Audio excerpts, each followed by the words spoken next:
Pay our respects to the flag with the Pledge of Allegiance, and I will invocation at the flag. Pledge allegiance to the flag of the United States of America and to the republic for which it stands, one nation, under God, indivisible, with liberty and justice for all.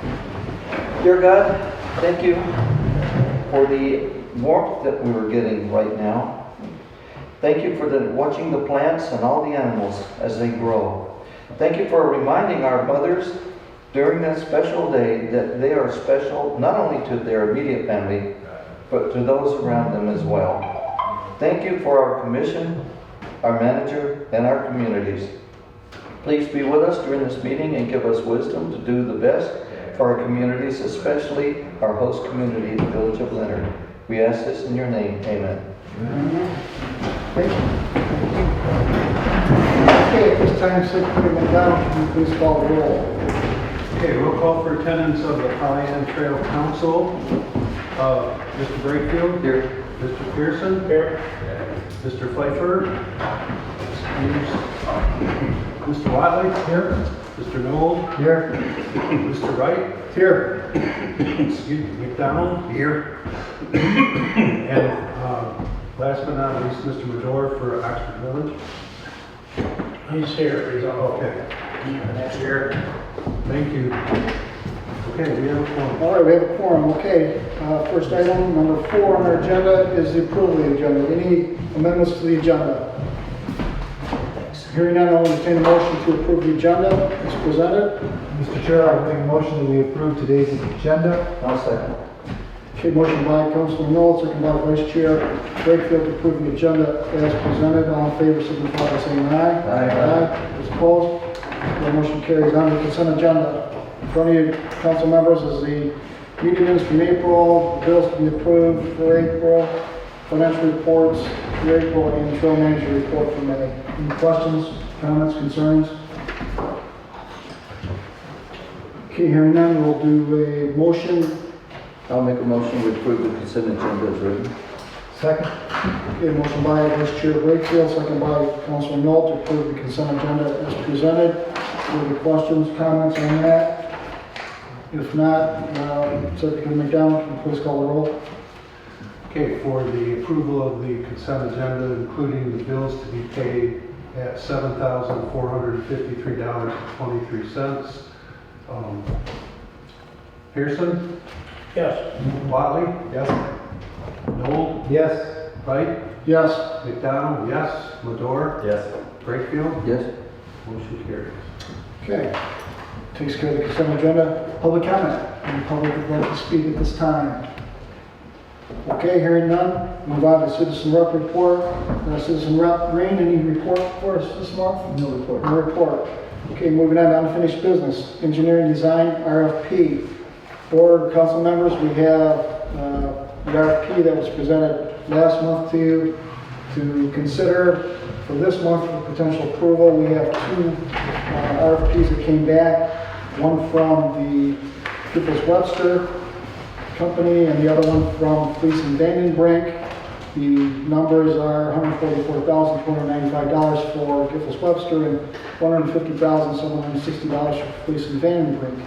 This is for design to do construction drawings and other types of work to get the project, I guess, shovel ready, we'll call it. And this is from Housen Road all the way up to Elmwood Street, which is right here in the Village of Leonard. So with that, I'm going to hand the floor over to Kristen Wolfang, who was very instrumental in getting us to this point, and give the council a little bit of a briefing on where we're at. Good afternoon, Council. Thank you very much for the opportunity to speak today. I am passing out some handouts. I do apologize I didn't have them prepared for the meeting packet, but I can certainly provide digital copies after the meeting.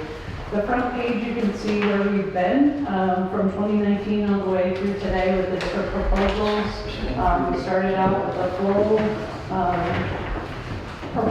seeking proposals to do preliminary engineering or design work on the full 16.9 miles. We recognize that we didn't have enough funding to cover that. It's significantly gone up since 2019. So So then we pared down the project to 4.1 miles, and we still are exceeding our budget of $100,000 with available funds. There's a few maps with some additional information that we showed back at an earlier meeting of potential projects. So knowing that the proposals that we received exceed our budget, my recommendation would be to notify those proposers and let them know that we're not able to move forward. I do want to mention the Department of Natural Resources contacted me yesterday, and they are looking at applying for a grant to the federal government for design work for the entire piece of Oakland County of the Pollyant Trail and also Lapeer County. So it will be the full 37 miles or close to that, design work on the full stretch. So there are some funds that are required for non-federal matching funds. So again, my recommendation would be for the Oakland County Parks grant that you received and also the Community Foundation for Southeast Michigan grants. Let's contact those entities to see if we can hold those funds in place and use it as match for the DNR's grant. So those would be my two recommendations for you today, if possible. Councilor Knoll. I wasn't following the first part of the recommendation, something new that's come about. Could you repeat that again, please? I'm sorry. Yeah, so the Department of Natural Resources contacted me yesterday. Is that the piece you were referring to? So there's a grant program through the federal government called Active Transportation Infrastructure Investment Program.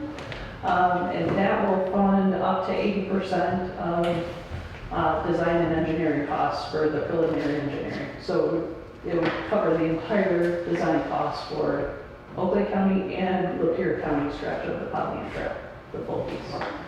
That is a grant they're applying for? Correct. Excuse me, Mr. Chair, can we ask the dialogue? You have the floor. How long would that take? Yep, so the grant is due, I believe, in the middle of June. I'm not sure how quickly they will turn around those decision times. That's DNR driven? It is. Do we have any input with We that? do. Yep, tomorrow I will be taking a look at some of the narrative for the grant application and also looking at additional eligibility requirements that are needed, but the DNR is taking the lead on that. So what are you thinking in terms of timing? Yep, again, I'm not sure the timing of the grant, but let's say, for example, if they were to make a decision later this year, it does take some time to get those contracts in place, but design engineering could move forward. I'm gonna think best case scenario, and I don't mean to put you on the spot, Sage, but maybe later next year. And Sage Hightower's here from the DNR, so I apologize for not having to back you. But like next year, later next That's year. what I would think as well. So again, it's the two grants that you received, I think will be an excellent matching source of those non-federal funds that are required. And it's, we could contact those granting agencies to make sure we could carry that money forward. But there would be no other budgeted amount from the Pollyant Trailway Management Council of the county tied to that portion of the grant. So this would be a straightforward grant, no matching, no... It's 80% federal funds, 20% non-federal funds. For the 16.9 miles of our part in Oakland Plus County. Lapeer County, yes. But we would only be responsible for... No, we're still discussing internally on the matching side. There's a lot of things that's got to fall in place. Yes, yeah, but the Trailway Council received $50,000 from the Community Foundation of Southeast Michigan and $25,000 from the county parks. So you would be able to provide $75,000 in matching funds. Secretary McDonald. I think my question has kind of been answered.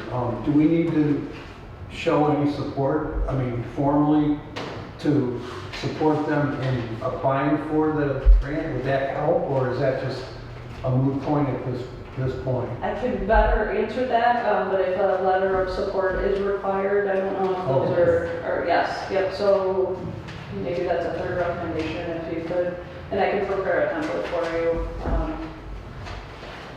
So we would need to actually approve applying for this grant. The DNR's applying for Support. just Okay, supporting. so do we need a formal motion to actually authorize a letter to be drafted and sent to the DNR? Yes, please. Okay. And I can assist with that. All right, Mr. Brakefield. Two things. One, to make the link, to make that motion that we approve, get a letter to MDNR and approval for this. But my next question is, these two grants that we've already received, are you sure that they're going to let us use that as matching, or you need to check to make sure? So I would need to contact those two granting agencies. Okay, so we're not positive yet that we've got it. No. You're pretty sure we're going to be able to. So my motion was to write that letter to the DNR. I'll second. Okay, a motion by Vice Chair Brakefield, second by Councilor Knoll to approve a letter to be written to the DNR in support of this, whatever grant that was, for that. I guess the question is, at 20% match, is there any estimated cost for this? I mean, does it match, like, for our 16.9 miles, it's $318,000. And then for the Lapeer portion, it's probably gonna be $400,000 because you got 20 miles of trail there additionally. And from what I thought I heard is that we're applying this letter, what is Lapeer County gonna be kicking in? We're Zero? still working on the additional grant details, but we're in the matching funds. So I could better answer that probably in a week or so. I apologize, I don't have more. No, that's fine. Because I thought we couldn't expend funds out of our jurisdiction. Correct, yeah. So I think, I haven't seen the budget yet, but if the granting agencies for the Oakland County side would approve, using those funds on the Oakland County side, we can work with Lapeer County. I don't have any more details than that, I apologize. And then, beyond the letter, what else are you required to do? Yeah, Wait. so the two proposals that we received for the 4.1 miles, I think we need to direct Manager Moran to contact them and notify them that they just exceed the budget. Okay. So let's vote on the motion on the table first. Curtis, I have a question. Yeah, go ahead. We just had a meeting the other day, so the conversation about resurfacing the trail, was that conversation in regards to those funds that we're going to be tying up right now? Okay. We have actually not, can I speak? Please. Okay. The funds that Kristen is talking about, the Oakland County Parks and Ralph C. Wilson, are not actual funds we have in our bank account. These are funds that are in the ether somewhere with our name attached. Yeah, so I don't vote on the motion, but we'll continue that conversation that Councilor Wiley was talking about.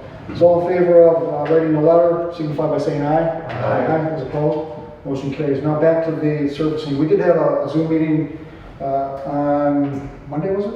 It was Monday. Kristen did, Linda was in on it, myself, Councilor Wiley, Councilor Knoll were in on it. And our concern was that we didn't want, I'll just speak for myself, we didn't want to just put an engineering plan on the shelf without the monies to move forward. And my thinking was, okay, let's get something done. But now with this, it sounds like we need to hold tight on doing any improvements until after that is actually decided whether we get the monies or not to move forward. Because if we do decide to move forward, that might jeopardize the approval on the grant monies. Manager Moran.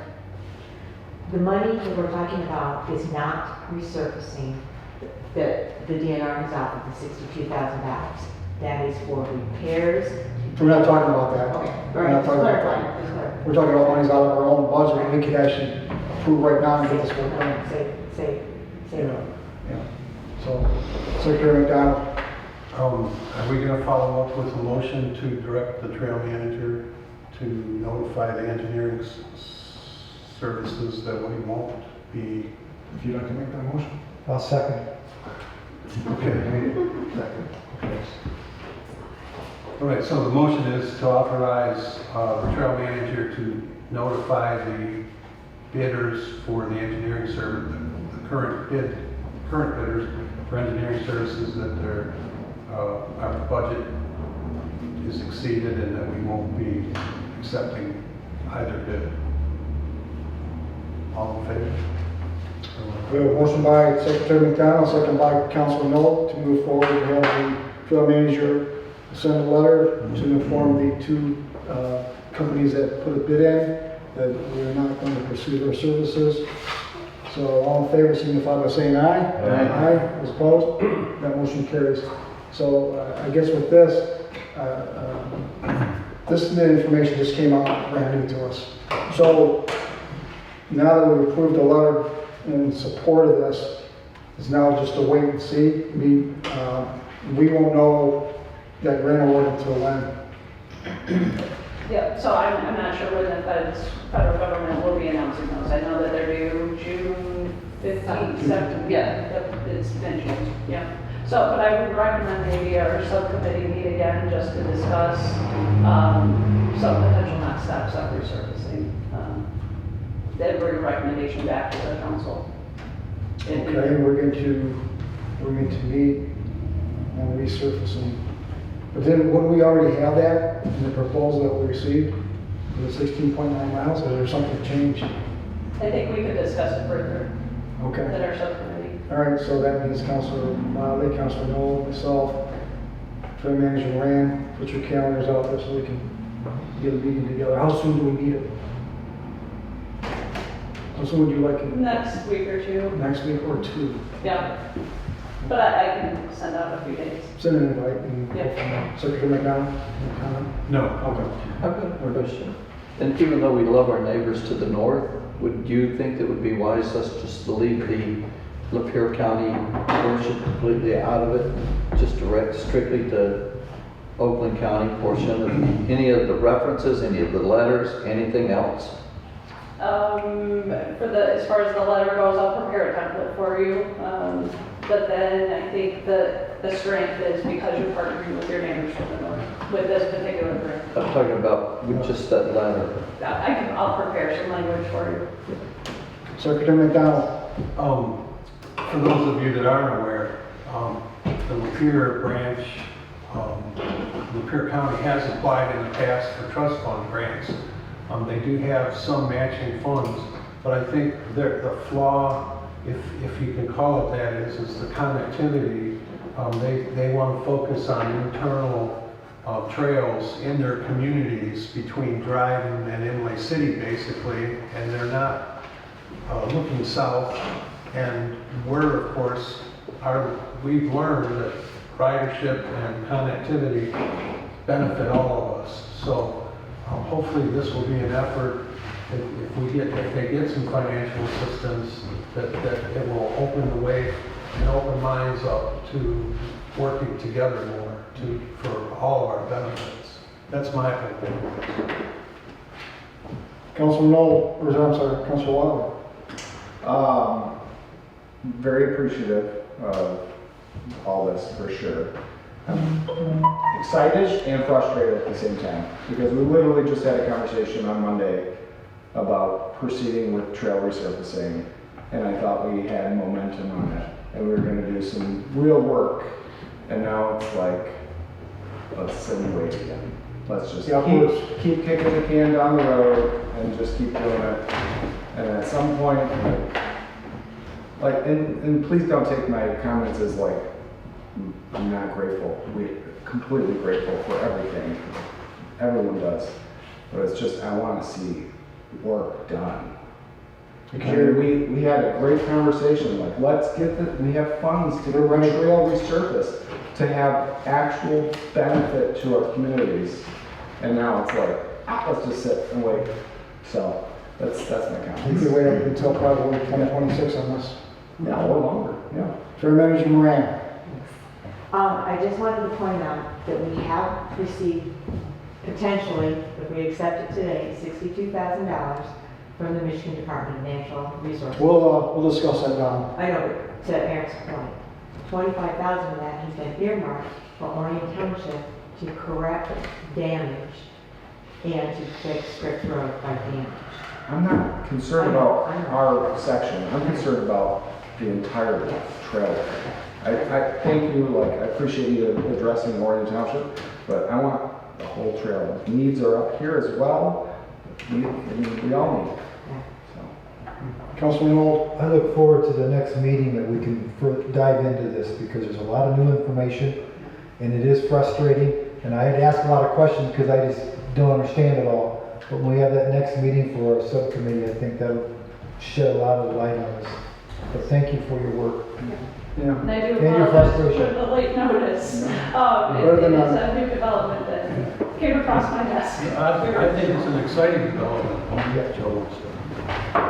Councilman Madore? So the letter is due for our next meeting, it sounds like, right? So you'll get the template to, I'm sure, the trail committee or the chair or somebody and they'll take care of it for us? Yes. Okay, we beat on that one enough. We got the letter going out, we got the letter going out for the so-called rejections of the RFP. So we'll move on to the item 8B, 539 Joslyn property line survey. Next steps on this. This is somewhat dragging its feet. You know, it's been going on for 3 months now. We got the survey done. And some of that's due to legal counsel back and forth. The property owner switched legal counsel on us. And from what I last heard is that the new legal counsel is claiming adverse possession on the property, which forces us now to go back and say, you know what? He's basically telling us, you proved to me that I shouldn't be owning this property. So I think for us is where we want to go. We want to leave the fence as it is. We want to move it. We want to wait for the courts to decide on this. Just looking for direction. If any, do we just leave it the way it is and move on?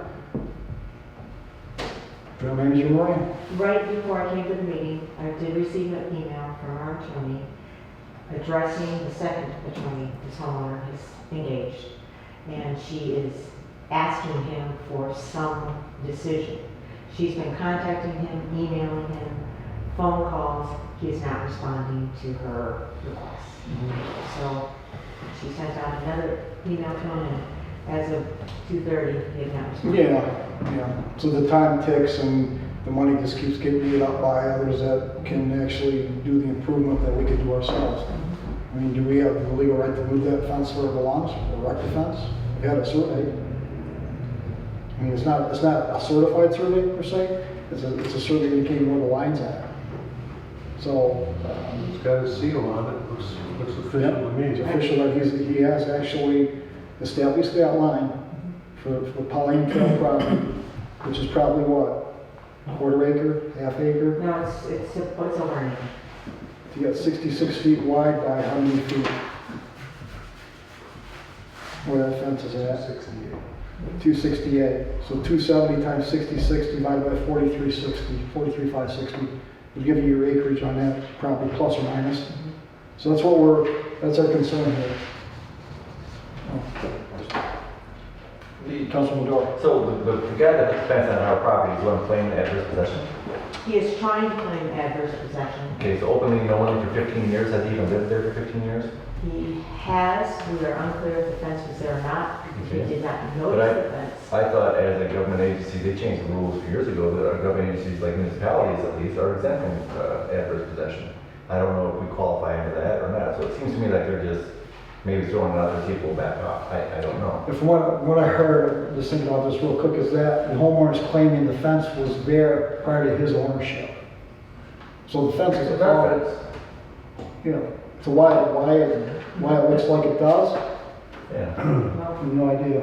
and I have the deed, but it was deeded to us by the previous owner of the property in 2002, Okay. July 28th of 2002. So I actually have the deed that is giving us the property. Vice Chair Brightfield. Okay, let me see if I understand this correctly. Here's the dispute. Their attorney is saying they're fighting to get eminent domain. Our attorney just sent them a letter recently saying to clarify and basically to, No. His first attorney sent us correspondence saying, one, the homeowner would like to purchase it, or how many days does he have to move the fence? okay. The homeowner didn't like that, Right. so he got another attorney. The other attorney has asked that we supply him a survey and proof of ownership. Which we also have. Right. Now, he didn't say anything about adverse possession, but you know that's where it's going. Okay. So our attorney has requested clarification from his attorney, basically, here's our deed, we own the property, here's our survey, Surveying for that. and he's not responding to her request. Secretary McDonald. The first attorney was a UAW Legal Services, and Legal Services won't go to court for a client. So the reason for the switch is because A, he wasn't hearing what he wanted to hear from the UAW attorney, UAW GM or whatever for. And the second guy is what most attorneys would say is, well, we'll go after adverse possession. So I would make a motion that we defend our property rigorously and authorize the retention of the property by whatever means necessary. In other words, I don't know that he can claim to own it unless he gets it legally. He has to go to court, and the court has to find that he's either, right or wrong. And we need to defend our property rights. Well, there's also a situation of conversion, which Right. some of that area was improved back in 2002 with federal money. If we don't defend it and he takes it, we have to pay conversion. If he takes it legally, by the courts, he then falls responsible for the conversion and he will have to pay it. Well, that remains to be seen, I think. Yeah. Okay, I have a motion on the floor from Secretary McDonald, and I have a second from Vice Chair Brakefield. Everybody understand the motion? I have a couple of questions here. Yeah. So we got the motion. Treasurer Pearson. I just say, first of all, we should defend all of these, because if you don't, then you're gonna have other people do the same thing. So we need to set it straight right off the beginning and defend it, and if we lose, so be it. But at least everybody will know that we challenge everybody who tries to take part of the trail. We should never let this slide. That was the motion. Councilman Madore. Motion is to defend the property, right? And so, okay, so I just want to clarify, so by doing so, I would say, we've already sent them a letter to remove this fence. His response back is, no, I have a new attorney, we're not buying it now, has he been provided documents already that you just referred to? We did the survey. I supplied the survey to our attorney, and I have the deed. She has a copy of the deed, but she said let the homeowner's attorney do his own deed search, because it So maybe a letter. clicks up the clock on his side. But a letter from us would say, we already sent you notice to remove your fence. I would say we bolster that notice. You have 30 days. We have documentation showing ownership, and just move forward with the court action or the defendant action to remove your fence. Our claim stands, And we can't prove exactly, because of the vegetation that's over there, until ITC started to do their every 3-year clearing. It could have been there 1 week or 3 years. I never saw the fence. I have no idea Okay. when it So came. yeah, regardless of that, if we have documentation showing where, okay. So that was our approach, is to continue to enforce that position, and now we have even more documentation in hand. Where does it stand with the attorney in your last conversation with her? With Lisa was today, and she basically, the email she sent to me was to the homeowner's second attorney, basically, hey, what's the resolution on this? We're waiting for an answer. The council's meeting this afternoon, they want to know what's going on. The conversation that I had with her several days ago was, she's trying to get him to respond to her letters, to her phone calls. He's not responding to her letters, he's not responding to emails, phone calls. So how long do we wait? That was my That's point. not for you to answer, but as far as, That was my point. It's like, we should just send another letter out, so you've been warned, Yeah, remove your fence, Right. and we'll remove it within 30 days. Right. We remove it, and if you want to take it to court, take it to court. yeah, and we got this proof right here in our hands. This is what He's barking up a new, I'm sure he is. I would highly recommend we do that with the sheriff present. Absolutely. If it comes to that point, when the clock ticks out, and he hasn't done it, what we asked him to do via our attorney. If he doesn't do it, we show up. Non-responsive, we remove the fence. Okay, we'll vote on the motion to continue to defend our properties, this being a particular one in mind here. So all in favor signify by saying aye. Aye. As opposed. The motion carries. So Linda, we'll get a follow-up. That means a call between you, me, and Lisa, or just you and Lisa for the follow-up. We'll do that because we want to move this forward, not drag it out any further than it's already done. On to item 8C, Leonard Yard Drinking Fountain. Secretary McDonald, what's our update? The update is that it occurred to me that we better contact the donor of the water fountain to see if he has any concerns about changing the format that we would provide water with. As it worked out that the cost for a vending operation or for a chlorination operation are about the same. It's going to be around $2,000. But before we do that, I think we had better find out. The people I've been introducing myself to people on the trail for the last couple of weeks, and most people don't use the water fountain. It's the ones that have used it didn't use it for drinking. They just wet t-shirts and whatever. Just because it's got a lot of iron, and there's some claim of an odor. I have never smelled it. But so the point being that I don't know if there's another place we could use a water fountain like that on the trail, but Cooper Standard had no interest in. I mean, from a liability point of view, they don't want to provide water to the public, which is understandable. So, I'm really out of options. Does that fall back on the vending machines? Well, that's the likely. I've also put feelers out to find a vendor that might be interested, but there's not enough traffic to warrant the expense of a machine. I'm looking at it from the village's point of view that we want to encourage people to stop, see the village in a positive light. So having water there is kind of a big deal. So there's no resolution? So I'm not, unfortunately, no You resolution. still want to provide a beverage, be it water at this point? Well, in some points of view, ours that we have a local store that has beverages, water, etc., and that it's only a hop, skip, and a jump from the trail, anyways. So, do we really want to get in the water business? My primary concern is that the well doesn't get used enough, and that's why we're having such problems with. If there was more flow and more use, I don't think we'd be having the problem we have. But I have to flush it for 35, 40 minutes to take one sample, and then the same routine over and over again to get good results. Now, how much is village council paying on the process, which is on the trail? Well, I think it would be all internal with the village. So the village would be, Yeah, whatever the final decision is, yeah. so should we as a council be even involved?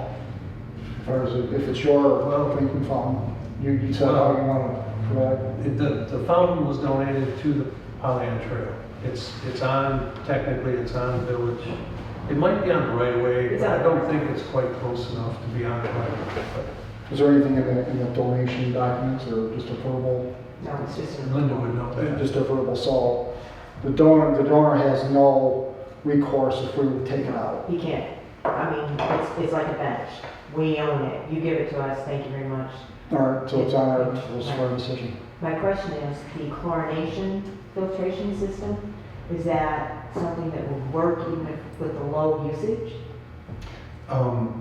Yeah, it would, but I haven't been able to find the system that the health department would say, yeah, well, you can do that. What the health department said was, you still have to do water tests because it's a well. And if I have to do water tests, the chlorination systems, they don't like to do it in the well. They do it after the well or after the water source. So it doesn't quite get me over the hump Is it like a, being at the whim and fancy of the health department, because that's honestly what it feels like.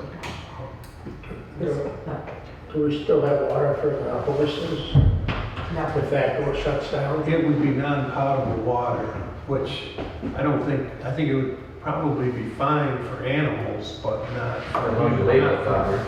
Yeah, I mean, they drink out of water puddles and, you know, there's, The Southern Links, which is a trail in Columbiaville, have actual hand pump wells. Oakland County won't approve those. Okay, I was just, I did it. I was wondering how they got approved.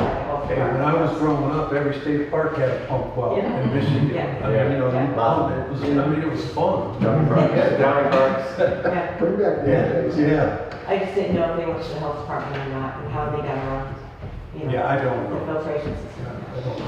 I don't know. So is it, let me get this straight, is it Village Council of Leonard's responsibility or Pollyant Trail for this drinking fountain? Well, Who's, originally, the DNR leased the trailhead and put in the pit toilet, and then another donor, private donor donated the well. But it was never certified for potable water, it was always just for cleaning the toilet facility and, you know, watering the grass or whatever. So now, the lease expired, it's been expired for over 20 years. And it's technically on village property. right, so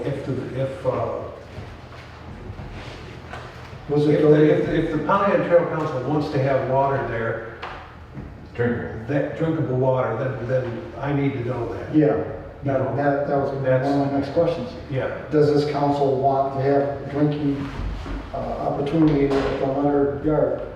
You know, go right down the line and yes or no. If the answers are yes, all right, we want a drinking facility. Who's gonna maintain it? Village of Leonard, Pollyant Trail. it would be the Village of Leonard as part of our in-kind contribution. All right, Most of the expense would be up front. so now, I'm sorry, Don't look up the rate. I'm thinking, all right, so maybe if that's the case, then what if the costs were split 50-50 or something? Does that help the council out on your end? Because you're looking at how much, $1,000? No, a used vending machine. I was looking at the drinking fountain. Oh, The vending machine, we'll call it $2,000. yeah. $2,000, so $1,000 from you, $1,000 from us. We put in there waters for 50 cents. Bargain deal. So now you've got a payback going on during the course of the year. I don't think cameras are gonna help. If the security's really gonna vandalize it, they're gonna vandalize it. Take your chances. The village is in discussions, the council currently about putting cameras on the DPW barns that would surveil the trailhead as well as our own structures, because we are experiencing an uptick in dumping and vandalism. So what do you think, Treasurer Pearson? Any ideas? Well, you know, it'd probably be cheaper putting bottled water out there for people than you would be trying to maintain the well. I know what Mike goes through, I go through the same thing. We have to go around every couple of months, take our water samples down, and then, and we have to now pay for that. It's not free anymore. And you have to drive it all the way into Pontiac. If you're saying that nobody's using the fountain, then I really doubt anybody is using it. Councilman Medor? Yeah, I would say leave it in place for the purpose of non-potable use, you know, label it that way, and then they put the machine up if it's got a good spot. Drink at your own risk. Right, because again, the time and energy back and forth, and then now, yes, you've got a system this year, and then next year it's in a different system, with chlorination and all that stuff. Yeah, I'm afraid It's gonna be an ongoing, the county health department may not want to allow us to keep the fountain there. well, maybe we could change it to a head-on, where it's just like a wash Yeah, feet or fill we them had up. a spigot before. Yeah, just maybe a spigot Just for so we could hook a hose to it to wash the. wash your feet or wet a rag. Right. Councilman Knoll? There'll be some maintenance on a non-drinking water system, but I think that might be the route to go. The other idea is that if we put a machine out there, one, are they good through the winter? The second thing is could we put something aesthetically around it to make it kind of hide it a little bit because it's the trail, you've got a beautiful place out there, I don't know if you want a machine. The Boy Scout project. Yes, machine sitting out there right out in the I open. hear That might be a way to go. But I think it's time to decide that it's too expensive to have a drinking fountain out there that meets all Lincoln County You requirements. need another month on this? Took you any time to finalize it? Well, as long, if the council says we really want to have water there, then that's what I'll go to my council with and say, this, I'll recommend the solution, being providing water, bottled water, or, Non-potable. yeah, and also have the non-potable, because we still need that. And to follow up to that, maybe you don't need to rush into the vending machine. Maybe you change it over to non-potable and you just wait for feedback. You know, what are we hearing from people? Are they complaining a lot, or are they just taking that little skipping a jog you said to get to the other store? Because again, you don't want to compete with your stores, but you want to invite people in. So maybe I would say, don't rush into the pot machine or the water machine, but maybe wait to see what the feedback is. We can do that, as long as the council's on board for that, and I would say that Mr. Katzman, who was the donor, I haven't seen him on the trail in the last 2 or 3 years. I've heard his health is not as good as it was. It's a water source. He's not riding as much, so, Is that from the Burton Katzman company? yeah. Is it, okay. Yeah. But it was private from he and his wife. All right, so, Councilor Watley. Rather than doing like a vending machine, why don't approach your shop or something, your local business and say, hey, if somebody comes in, you supply a sign, and we'll stick it out where the vending machine would go. And if somebody comes in off the trail and they say, hey, I'm from the Pollyham Trail, they'll give you $1 water or something like that. Then you're spending more money at your shop too. So. I think the trail would have to authorize that type of signage. I mean, that's, you know, we do have directional signs. There's going to be tons of expense with vending machines. We know firsthand, so. But you have to look at the reality where you're talking about walkers, trail walkers, or bicyclers. But what if you got a horse and you're really thirsty? The only drinking fountains, that's it. None. Zero. There's leave the horse, Yeah. pump, but I'm just saying for water. I'm talking about for me, if I'm riding from Lapeer and I get there to the Leonard Trailhead and I'm very thirsty, that'd be a tough one to say, leave your horse here and walk into the store, get water and come back. I wouldn't do it. Then I'd take my horse and ask somebody to hold it. God bless if it takes care of business and just get back to the trail. I think we should figure out some way to get water on the trailhead some way. For drinking water, even like Bruce said, bottled water. We have it now. Well, We have it now. you have to turn it on and let it run for about 30 minutes to make it good, right? Oh, yeah. I think too, once you make your For change, testing purposes, yeah. once you make your change, people gravitate to the change, whether they like it or not. Yeah, we never had an E. coli sample, Positive. positive. But the coliform is, I guess, the environment that E. coli develops in. And if that between being seasonal and only being on 6 months of the year, the other 6 months, it's problematic. It's just, what do you call it? Not physics, but chemistry or whatever. So when is your council meeting? Second Monday of the month. We All right. have a meeting Monday. but- So you need to get their input on what they would want to see. You can get us back to us in June. I think the council would support my recommendation. I mean, if the Pollyham Trail Council says we'd like to have drinking water at the trailhead, that's half the battle right there. Because otherwise, you know, we could either try providing it a different way or, Meeting status quo. yeah. Leave it the way it is. Yeah. Okay. All right, you want that in the motion? No? No. We're already where we're at, If so. there's, whatever the council wants to do, I'm open. Now, what do we need to do as As far long as as, I need direction. what do we need to do to this well right now?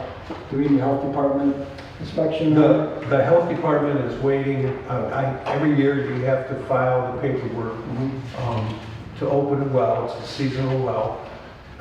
Then the sampling process Two samples starts. up front. Two samples up front.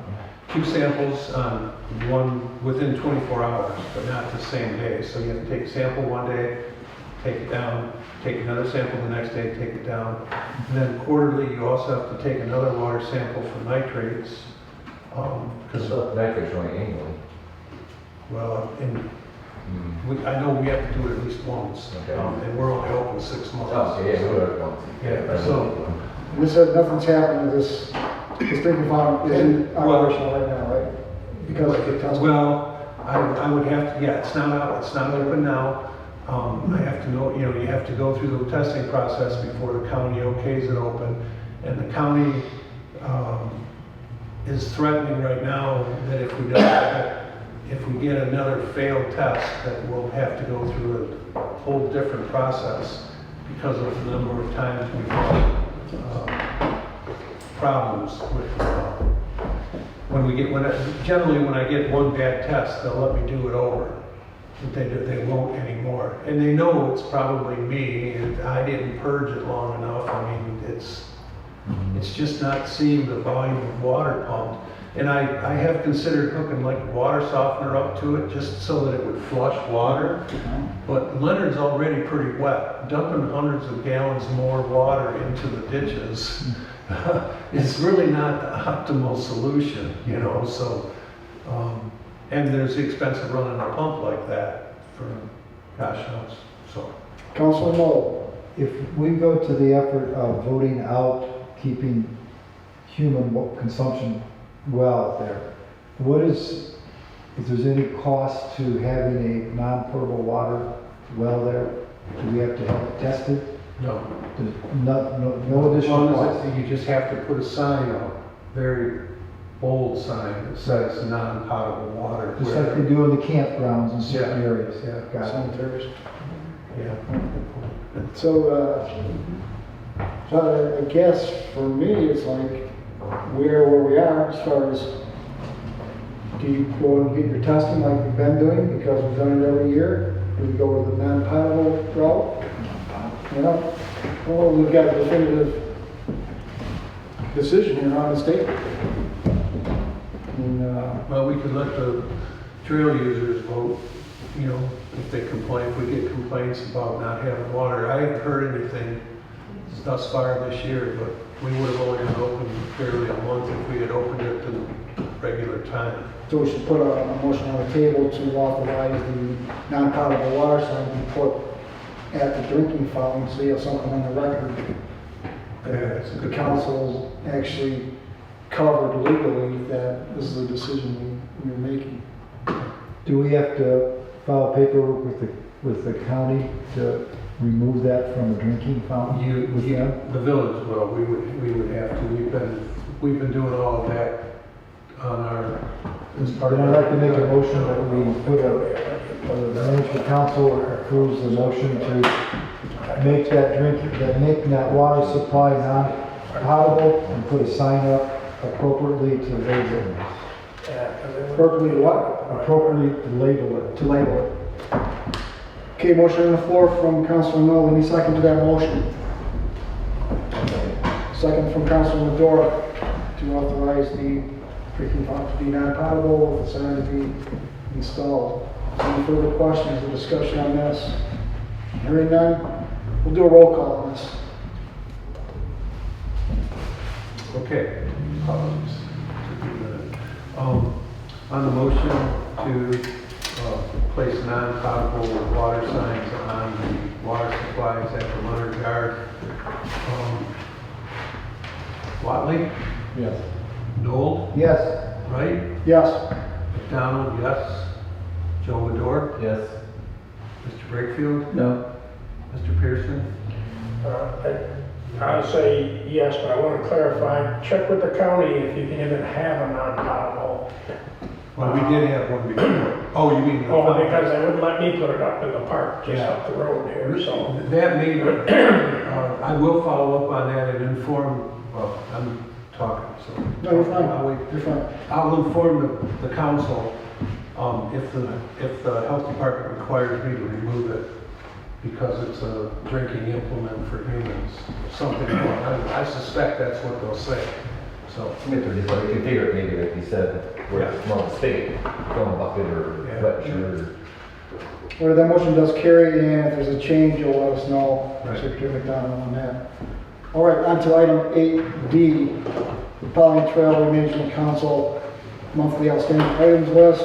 All right, Linda, here we go. You ready? Ready. All right, Leonard Yard Corral repairs, you're gonna start that, seeing that Mr. Pearson's back in town. This person, when are we gonna start this garage? We were overlooking it and trying to figure out the material we need, but we had spring cleanup last week, so we were busy. But So this week, maybe. take it off the list as it will be done It'll be done. by next The month. wood is there, we see it. Okay. We saw that. You'll give us an update. Eric Brackey, court date set for June 6th, with a typo in my report there. So we'll see what happens after June 6th, we report out after that.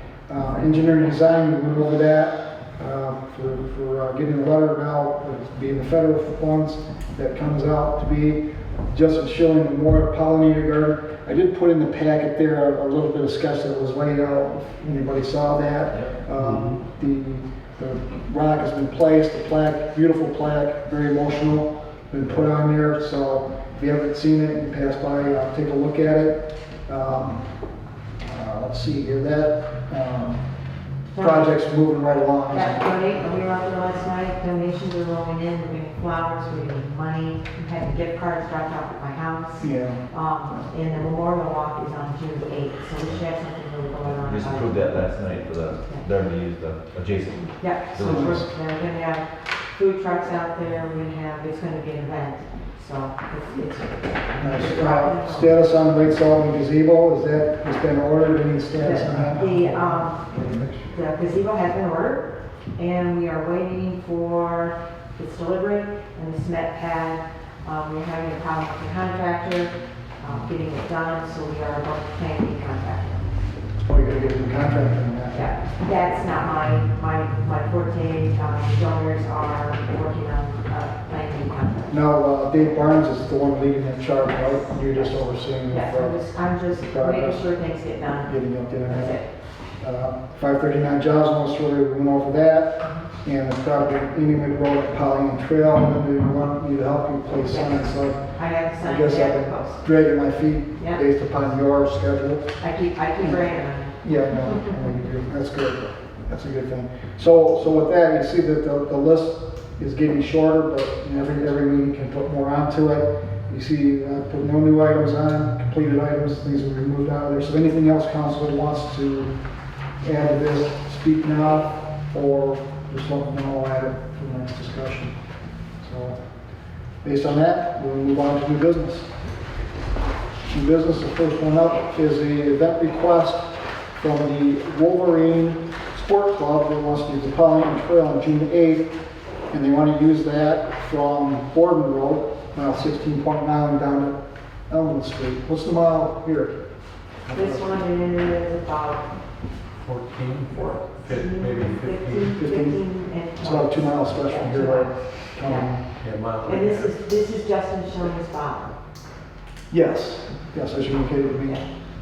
So with that, I'll move to approve the event request from the Wolverine Sport Club to utilize a portion of the Pollyant Trail for an event scheduled for June 8, 2024.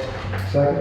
A motion by Chairman Wright, second by Councilor Knoll to approve the event request for the Wolverine Sport Club to use the Pollyant Trail on June 8, 2024. Any further discussion or questions? That's the one for the Justin Schilling Memorial Wall. That's a different one.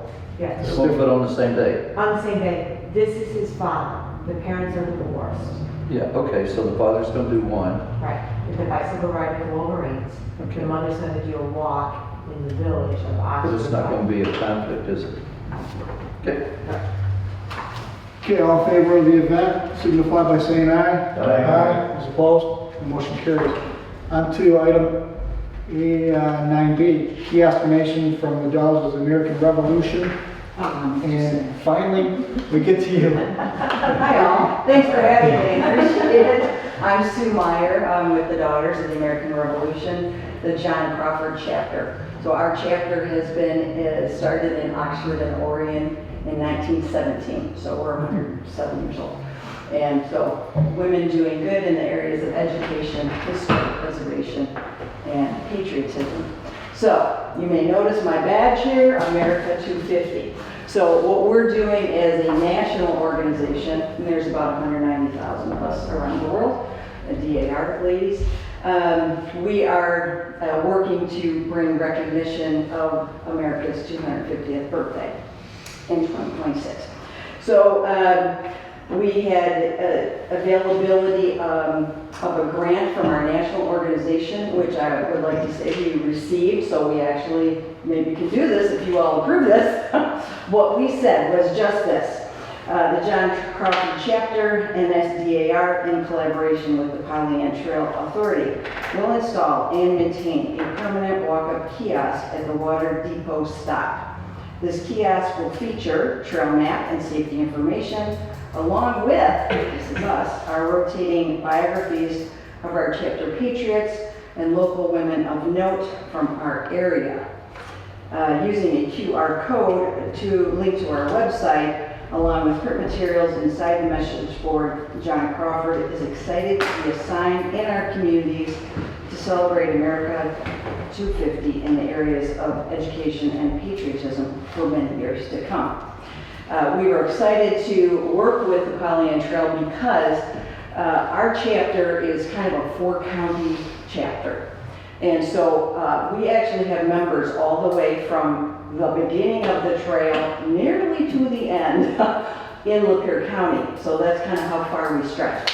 So in thinking about the fact that these 20 women, 107 years ago, founded this chapter, we're picturing them on the train, riding on it, sending their goods from their farms and going into the markets. So we were pretty excited because we felt like that, starting this relationship with Pollyant, which we have not had before. But we have in our chapter the number 5 Michigan birder of the Audubon Society. She's pretty fired up for doing some education about birding and what the people might see on the trail. Along with the idea of the patriots, the ladies of note, from 100 years ago, from now, what are people doing? Sure. So that's kind of what we're about. We're excited to work with you if you'll have us. We do have some interest in, maybe some beautification and conservation projects in the future, but this would be the start. So, questions? I think that the donation is a nice gesture on the DAR's part. It's a great start. It is, and our chapter and individual donors are, stepping forward to make up the difference, which I understand is around, I think $1,200 we talked about, so somewhere around in there. So you already have the kiosk, or you're going to? No, this is ours. This would be a new one. Yeah, she ordered through us, and they got the grant. They would just, like any other donor for a bench or a kiosk or things, they would buy it. They can either install it, or they can pay us to install it. Which, I would just say that I am one of the younger ladies, so probably we're going to be asking you all to install it. And we have, with that in mind, our National Day of Service is October 11th every year. That's when our organization was founded. And so we would like to have a little, ceremony, if you will, a little dedication on the 11th or 12th. October. At that site. So in other words, Linda and I have talked, it could be in there before, the end of the summer, and we could, put some flowers on it and shake hands. So and you already take pictures. have the kiosk window, We do not, we have to order it, and it would be here in a few days. and it has to be the same size? It's exactly like the kiosk we have on the trail right now, according to our policy, exactly. Space is limited. Secretary McDonald? I talk a lot, but I want to say I think it's a great idea partnering with your organization. And we've got a lot going on with butterflies. And I think it's time to get some birds in too. I know a lot of people like to walk the trail for looking for wildfowl or whatever. Yesterday we saw bald eagles hunting lake, right on Lakeville Road. And we saw some evening grosbeaks, which you usually don't see that often. It was pretty exciting to see. And we got some logos. Yeah, We gotta go see the photos. yeah. So, I could actually get a photo collage of works and put them on our website. yeah. Well, that would be things that we would be delighted to assist with in So, our bag.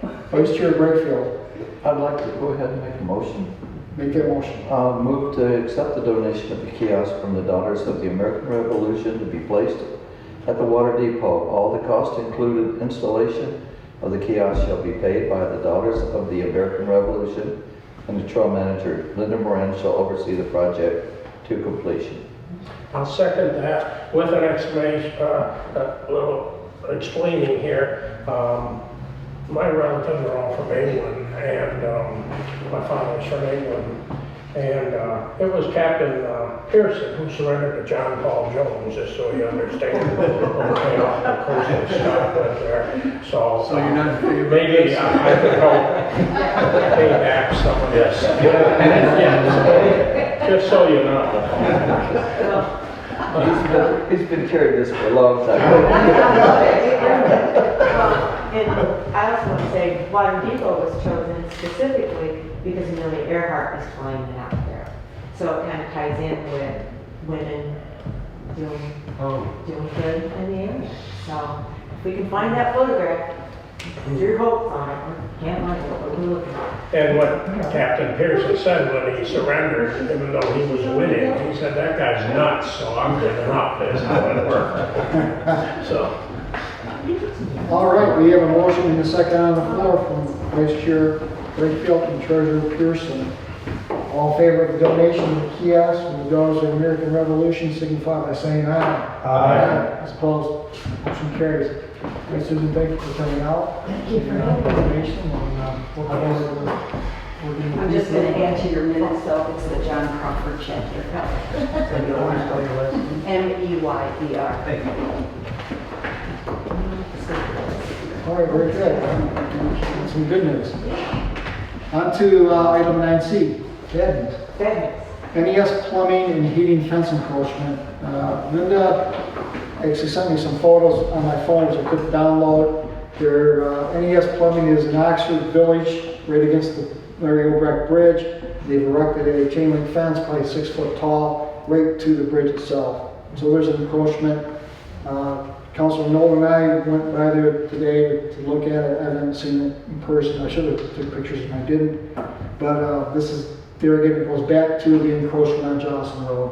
If you don't do nothing, then the next person in line, as Treasurer Pearson said, is going to continue to take advantage of the Pollywood Trail. So with this in mind, Linda, Sage, you've been apprised of it as well. So we manage the trail, so floor is open, council, what would you like to do? Even though you might have seen it. I gave a permit for the fence. you But we did? didn't permit them to put it on your property. So they should have stopped 5 foot on the bridge, not over to the bridge. It's not attached to the bridge, right? It's just over to it, which is wrong. Because when we issued a permit, we're like, we don't know exactly where property that is. We, stay this far off the right of way, do your fence, whatever. When it came to their attention that it was an encroachment, the owner of the property said, well, maybe they can swing a deal with DNR to maintain that property. I don't know, you got to contact them and see whatever that understanding would be. And that was the last conversation I had. How long ago was that? About a month ago. About a month ago. So was there any contact? Were they But able I to think fix it? she had followed up with going to maybe talk to them, and I think I might have given your name, or I didn't have the contact, didn't get our time. Manager Moran. Thank you. I did speak with the owner. I did contact who I thought was the owner, which was Aaron, and then it was directed to me. And I thought that they were the owners. When did you speak to him? Tony is. 2 weeks ago. 2 weeks ago. It's been a Yeah, little 2 weeks while. ago.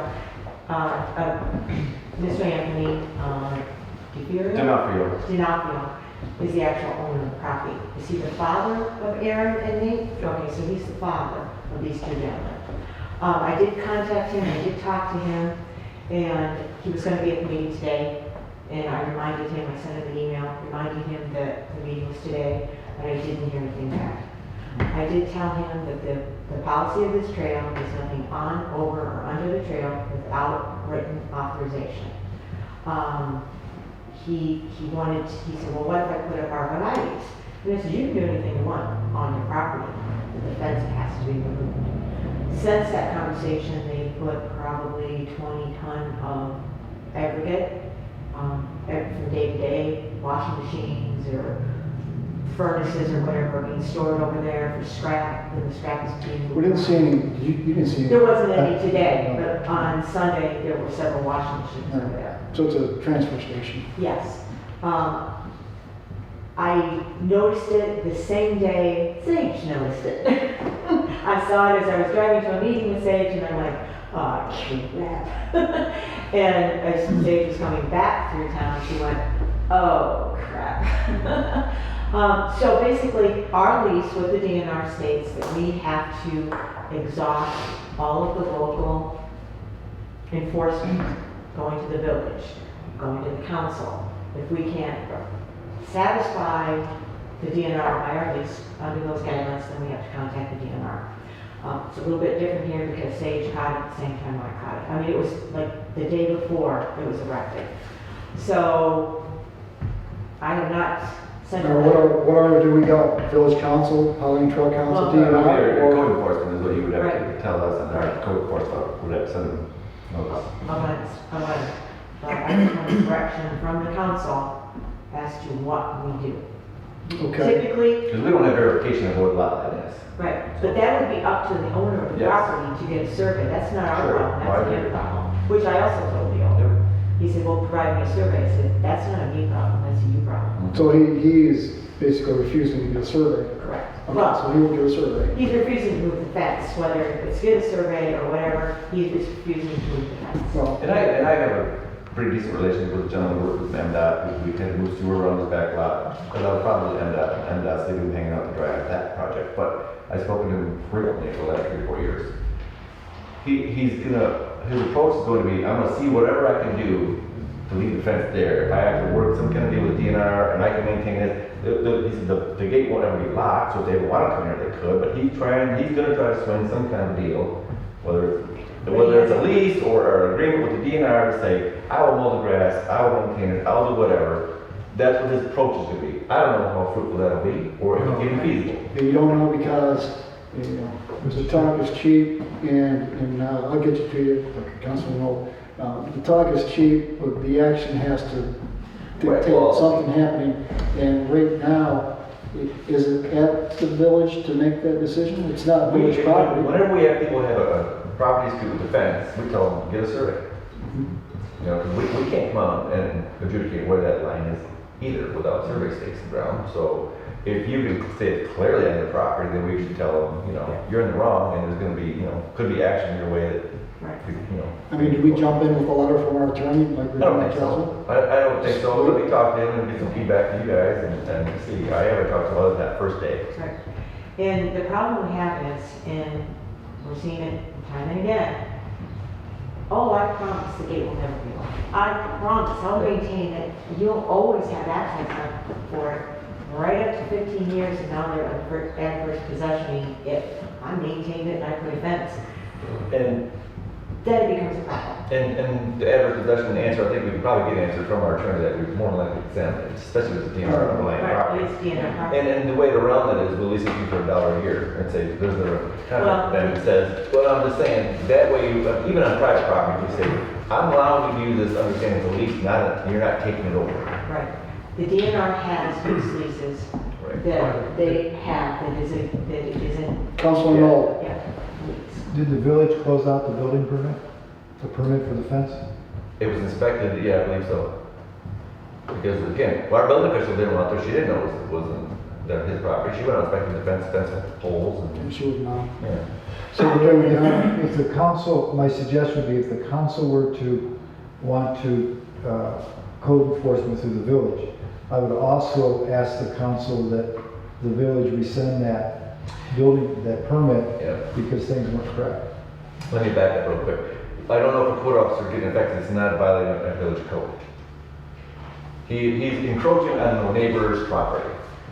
That's usually a private matter between two individuals, and we don't, it doesn't violate our code. Our code says you can have fences far off the right of way, maybe this tall, and this we have a clear vision area. It doesn't violate the codes for building, you know, and it didn't violate the building code, it's an encroachment. Secretary McDonald, then Treasurer Pearson. You defer to We certainly don't want to make any deals with them on maintaining, because that only lasts as long as that guy sells the business and the building, and then we're down another rabbit hole. So my thing is we should just have them take an enforcement on it and say, show us your, property rights, and then wherever the line is, then that's up to him. It's not up to us to prove that he put it on our property. Because it's not up to us to make any kind of deal. It's ours to enforce our lease agreement, which is we protect the land that we are in charge of as a management company. If we are unable to protect that land, for whatever reason, the guy refuses to move it, we can take it to court, then we have to contact the DNR. The DNR is the one that will take legal action. So we're gonna let Village of Oxford Council deal with it until further notice that we have to jump in and do something, and then at such time as we need to jump in, then we'll take the next step and move this forward. Correct. For right now, we'll just put on an outstanding items list for June and see where it goes. Unless something has to come up, we have to put it on the June agenda. Right. Councilman Noel, do you have a comment? There would be two things that I would include in that. One, the removal of the fence, and then removal of the aggregate that's been put all through there, restore the property back to where it was. If you don't remove the aggregate, it's still going to be used as a storage area, whatever it was intended to. So they should put it back to where it was. I think the solution is if he wanted to keep it from coming around and parking in there from a neighboring business, so his solution would be to pull it back 5 feet and run a fence parallel along the property line and come back to his building. There could be a 5-foot swap through there that's DNR Polynesian Trail property. If he wants to have the enclosure that he was looking for, that's his solution, and that's what I'll explain to him. That's the only solution you have, short of just removing that 5 foot and leaving it open. I mean, he can do anything he wants with the building permit on his own property. He just cannot Right. encroach on someone Right. else's property and then tell us to go. And then tax it. that's been, I was waiting for you guys to have a conversation and talk to DNR. I didn't know how that was going to play out. It's just, I don't know. But now that I know more about it, I'll just tell them. You're in a lose-lose situation. Here's your two options. What was the percentages he was going to be here today? Oh, he absolutely, he was cutting his trip to Florida short, he was gonna be here. I So gave there's just the some date, the indication time. of a solution. Right, and, so our lease agreement specifically says we exhaust all of our local municipalities enforcement, and at which time we're not able to satisfy it to our lease agreement with the DNR, then we call. All right. And I don't have any enforcement mechanisms. I just have a relationship with him that I can speak to him and tell him, here's what's going to happen. Right, Save your time yeah, and your money. and your money and deal with it. All right, Secretary McDonald, last word. I'd like to make a motion to follow our normal protocol for encroachments, meaning that we notify the property owner to remove their property from our property, and that failing that they satisfy that requirement, we authorize the trail manager to contact the trail attorney, and up to and including a survey authorization not to exceed $1,500 to address the encroachment. And I make that motion because we also have the question of conversion. We also have a problem of access to the bridge facility in order to adequately maintain it. So we have good standing for our position. Any second to the motion? I'll second. Here, second there. Motion by Secretary McDonald, second by Councilman Dorr. Question back, does that jump in front of your? No, that's fine. That's protocol. I'll follow. In the meantime, before you get that letter, I'll have a conversation with him to say, here's the dead end you're looking at. What do you want, We're gonna pursue And this. he can get a survey. Kennedy survey is about 600 feet away. He'll come down and survey that in 5 minutes and charge him $300 probably. He'll have it done. And then he can put his fence where it belongs, or he can move it back 5 feet. Now, from what I thought I heard is that the responsibility is on the owner to pay for the survey. It is, yeah, he authorized us to do that, but I wouldn't go there. I would put that in the letter. I don't know if that's your normal protocol on that. I would send a letter out. and encroach No, on it. if you're, the reason I made the motion the way it reads is because if the trail manager and the village are able to work this out, and you don't require a survey or from us, that's fine. We'll But if we, require- but we pass protocols, then we end up doing surveys. I mean, literally, and it sounds like this guy is as aggressive as he's treated our property, that we should be prepared for that. And Yeah. to get it started as soon as possible, that's why I made the motion. Yeah. I think we're jumping ahead of ourselves, but you had a comment, Linda? Yes. I don't want to make, Yeah. does it pertain to It's quick. anything more It's to quick. Dad? We should not have to survey, the owner needs to do the survey. If he fails to comply with removal of the fence, he fails to comply with this survey, we turn it over to the DNR. Because we don't need to contact our trail attorney, that then becomes the responsibility of the property owner, which is the DNR and their legal department. So we would turn it over to Okay. the DNR and the real estate commission. and their- Okay, I guess at this point, Sage, any comments you may have on this issue at this point? We're ready to follow up as soon as, if you can't get anywhere with them. I'm aware of the issue, and we definitely have the ability to do that as soon as you ask us to. Can I ask you a question? Are we failing to communicate to the people around that the Pollyant Trail owns the right of way there? Because we keep getting these encroachments every year. We keep getting more and more of them. Everybody, I mean, are we failing to let people know that Pollyant Trail is an entity that's owned by the DNR and that they're not to come onto the trail? I don't understand why we keep having these problems. I mean, we've been around a long time now. It's not just- Let's vote on the motion here, and then if we want to further discuss on the encroachments and stuff, we'll continue that discussion. So Secretary McGowan, can you call it out, please? Yes.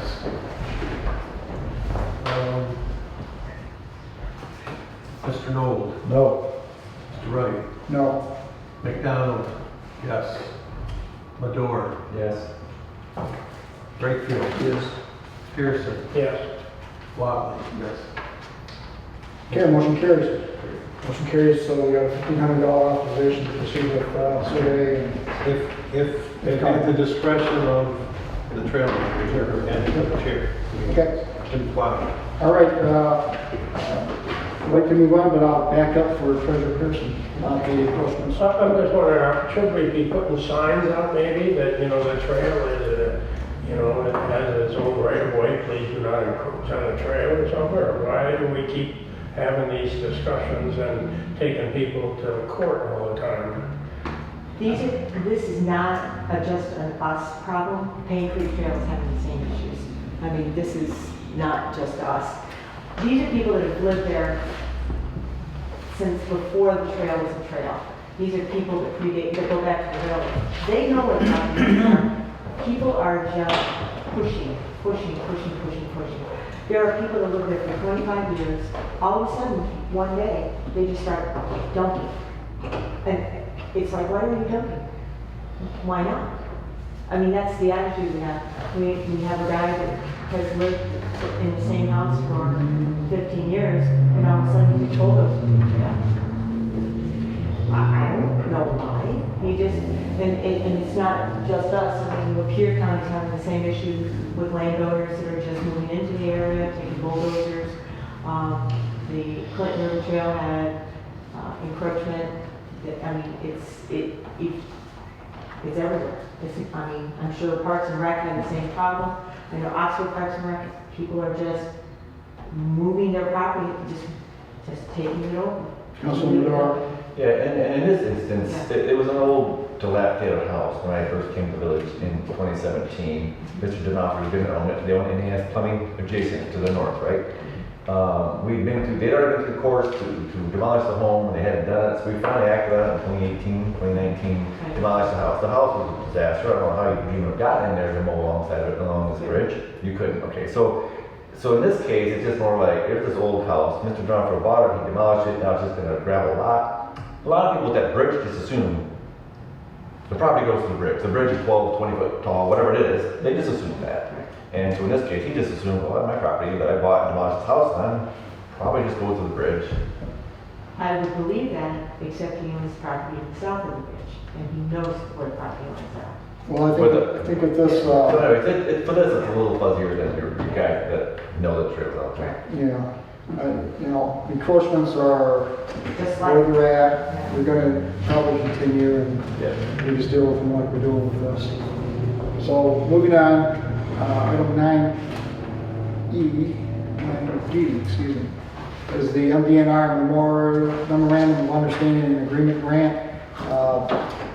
I think this is a credit to Trail Manager Moran and Sage Higdell that we've had the opportunity to accept $62,000 in MDNR grant funding, something that we've never had that opportunity before. So I think it's a great opportunity. In your packet, council members, you see the Memorandum of Understanding and Agreement. There's a couple of requirements in there that need to be worked out. One is the ADA Compliance Americans with Disabilities Act. The other one is the prevailing wage issue on this. I believe it's something that we should probably accept. But I think that with the monies that we have potentially earmarked for these projects in the next agenda item, whether or not we might be having to contribute monies on top of the grant monies to get this stuff completed. So with that, I guess I'll turn it over to Trail Manager Rand or to Sage that might have more information to help us decide what we're going to do with this money and how it's going to work. Good afternoon. So it came to my understanding that there was some funding that was available specifically for non-motorized trails that had been damaged by motorized vehicles. And so I immediately thought of Pollyann because I know that that is a continual problem both in Oakland County and Lapeer County. So I met with Manager Moran and Dave Vandenberg on the Lapeer end to find out what projects we have that would be eligible under that criteria. So Linda had already told me about the culvert that had been collapsed by the golf cart, so we knew that was a top priority. And we went through various other projects, and so the list that you see in your packet is what we determined would be the highest priorities. And so the DNR is ready to grant this funding if you are interested in accepting it for these projects. Good, Trail Manager Moran. these projects are so small. I mean, they're just repairs of damage to modified motor vehicles that the Davis. The prevailing wages? Yeah, prevailing wages. I don't know how it would apply to us because we would pay a contractor a day rate that I don't know how that would work. The ADA component is a safe and stable trail surface. So by making it a safe and stable trail surface, which is what we're trying to do by the repair, because right now it's not, we meet that component. But the prevailing wages, it would be myself, Dave Vandenbergen, and possibly a contractor or volunteers covered under our own insurance, which would be a volunteer. I don't know how we would comply with the Bacon Davis prevailing. That one. I want to keep saying Kevin Bacon, but I know it's not right. I don't know how that would apply to us because these grants are so small. There's no way we could find a union group to do these for us, or we could pay union wages.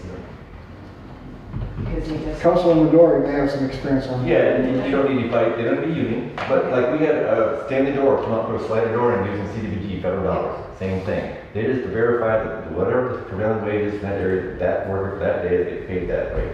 If it's $6 more than he normally gets, good for him. He's doing the same 8 hours of work. But then they have to verify through the payroll verification that that person was paid that rate for this hours on this project. So your contractor may be paying, you know, if he's got workers, he may be paying him $24 an hour, and this guy might be 26. But again, you tell him he has to pay it, he figures it in, and there's your cost. It's my understanding that it doesn't apply for any work that Linda would be doing or any work that Dave would be doing. Right. But I believe if you hire a contractor, then that's when it would apply. And you've got that, They don't have to be union, it just has to hit the pay scale. But we have both our contractors though. Linda's a contracted person for the Pollyant Trail. She's not employed. I can double check on Linda, but I was previously told that that would not apply to her She work. would be exempt Yeah, from. but I will double check on that, because I may not have clarified that she was a contractor for you. So let me clarify on that and we'll find out. And if you have to pay me more. We may have to. Oh, sure. At least for this project, we'll have it. There's 5 projects. Yeah, but I do believe that what I am paid hourly or annually would work on the prevailing wages. Or pretty close, pretty close. All right, council, do you want to accept $62,000? Vice Chair Wakefield. I move that we enter into a Michigan Department of Natural Resources memorandum of understanding and agreement to accept the grant award in the amount of $62,000 and authorize the trail manager, Linda Moran, and the Pollyant Trailway Management Council chairman to sign the agreement. Second. Okay, motion by Vice Chair Wakefield, second by Councilor Watley, to approve the acceptance of the grant award. Any further questions, comments? Comment. Should I make that contingent on the pay being taken care of by you to Sage? And I think the next item takes care of that. contingent on the pay being taken care of. I'd like to add that to my motion, contingent on pay being covered. Now, this is a reimbursement grant, so I have to spend the money first and then get reimbursed for it. Okay, so we're gonna be The next- right in the bank. Okay, so we're going to, we have an amended motion on the floor. I need an amended second from the person who seconded that motion. Sure. Okay. All right, so what we're going to do is we're going to vote on the amendment first, then we're going to vote on the original motion. So, And I'm not sure what this amended motion is to add. It's contingent. Right now, there's a question on the pay. Does Linda, is she exempt or is she not? And Sage is going to check into it to verify it. But instead of just leaving it up in the air, we're going to get contingent on Sage and Linda verifying, is Linda exempt or does Linda have to pay? Well, we get paid more. Or get paid for it? So that was. Okay, so it's contingent upon the determination of the definition of prevailing wage Perfect. as it applies. Perfect. and then considering that decision, All so they that's have to come back here and make another decision to say, well, she's exempt or not exempt, does that nullify the agreement? That's what my concern Yeah. is that we really don't need to say that because the state is going to, the state is telling us you have to pay prevailing wages. It's up to us. It's part of the agreement. Okay, I'll take that. Well, I'm not trying to force. No, I agree with Do you want to that. rescind your, I'll rescind the contingents. They'll be taken care of. you rescind the second? So we're going back to the original motion. Mr. Chair, to that point, Mr. Wakefield, this is a letter to allow us to accept the money. You also have 20 of course, to allow them to spend the money. I think that would be what it's about, is make sure we spend it appropriately. You know, and if we spend it, we have to spend it appropriately, we want to be reimbursed. So it's in that section, I think this part about the authorization to expend it in our grants funds, as long as we are going to say add to the bottom, of it, spend it appropriately. So, we can address that in the next item. Okay, so we're back to the original motion to approve the, As written. yes, yes. So with that, Secretary McDonald, please call the roll. Mr. Wright, Yes. McDonald, yes. Madore, Yes. Mr. Brakefield, Yes. Mr. Pearson, Yes. Mr. Watley, Yes. Mr. Knoll, Yes. Motion carried. All right, very good. Thank you so much, Sage, for the effort and Absolutely. getting us some money, Lindy, as well as to you. And we'll see how this goes. So moving on to the last item on our agenda is the use of the MDNR grant funds for the Pollyant Trail project. So in front of you, council members, you'll see the breakdown. For those, it's a culvert repair for the golf cart damage. That was on by Scripps Road, Orion Township. Repairs near Hosmer Road, repairs near West State Street, repairs near Woodward Road, and repairs from Walton Road in Orion Township to 1335 Johnson Road. So those are the places where the money's earmarked. In your packet, you'll see the estimated cost on those.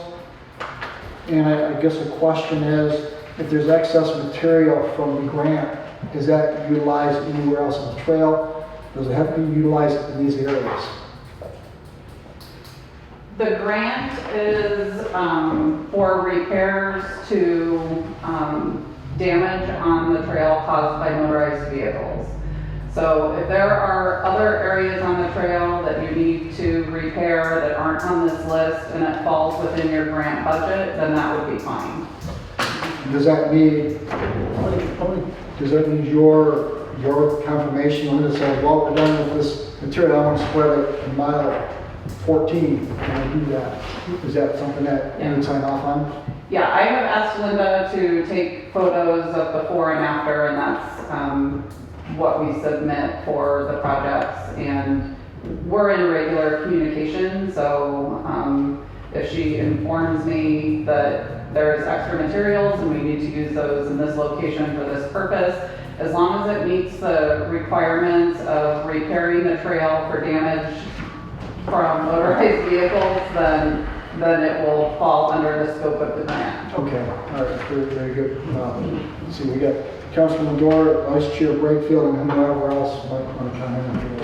I was just going to make the motion to authorize expenditures of the DNR grant funds for the following projects and any other projects that would become available with excess funds that all must qualify to be as reimbursable expenses.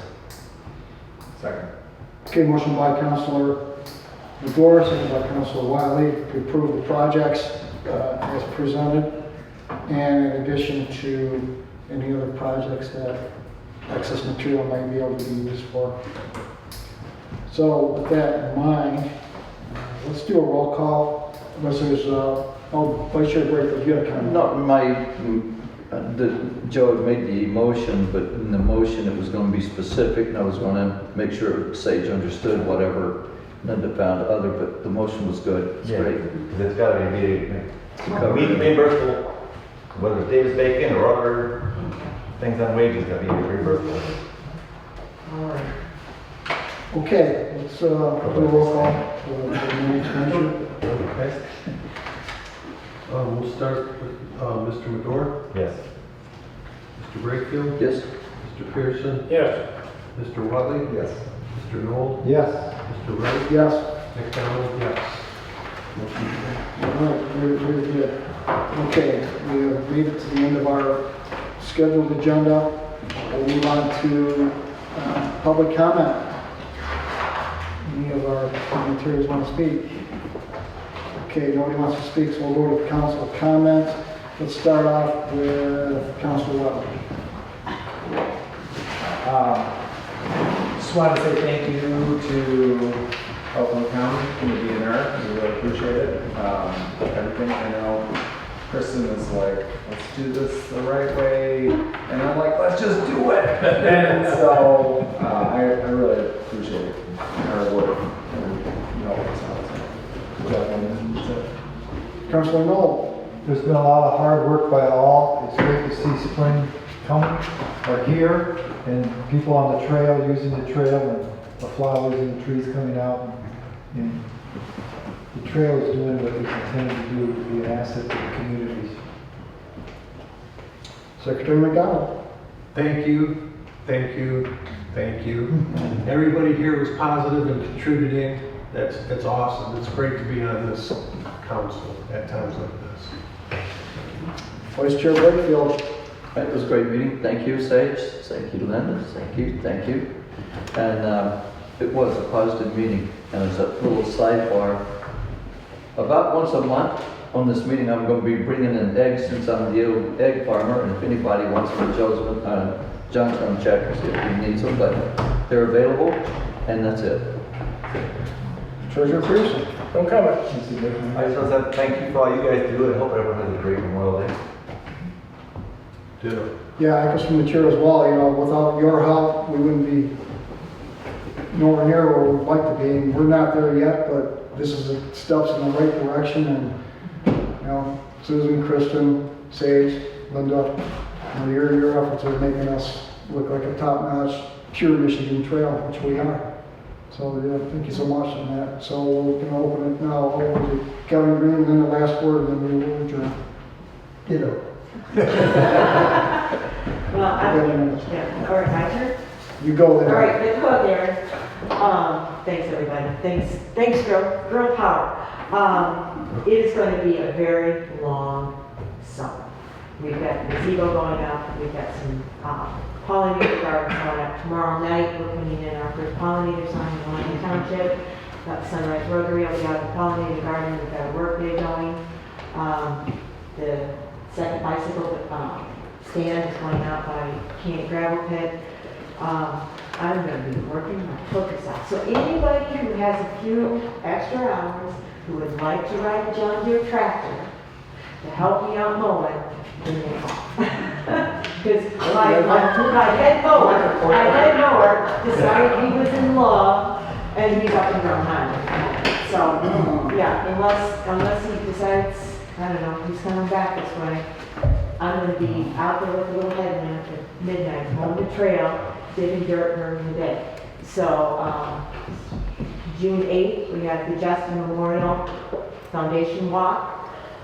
We have been completely and totally blessed by donations from Rochester Hills, the city of Rochester Hills, the Rochester Pollinators, flower donations from the public, gift cards being delivered to my house, the rock, the plaque. Alex came down and rode it over the site. His aunt gave us a $150 gift card to Fulcrest to buy plants. It is a real labor of love community project, and it's going to be exciting. So it's going to be an exciting summer. I can't wait for the gazebo. I can't wait for the trails to get some repairs done that we need to have done. And Sage, Kristen, anyway, thanks. All right, that's it. Good luck. Thanks, everybody. Happy Memorial Day. All right, I will entertain a motion to adjourn the meeting at 4:37 p.m. I'll make that motion. Motion by Vice Chair Brakefield, second by Councilor Watley to adjourn. All in favor, signify by saying aye. Aye.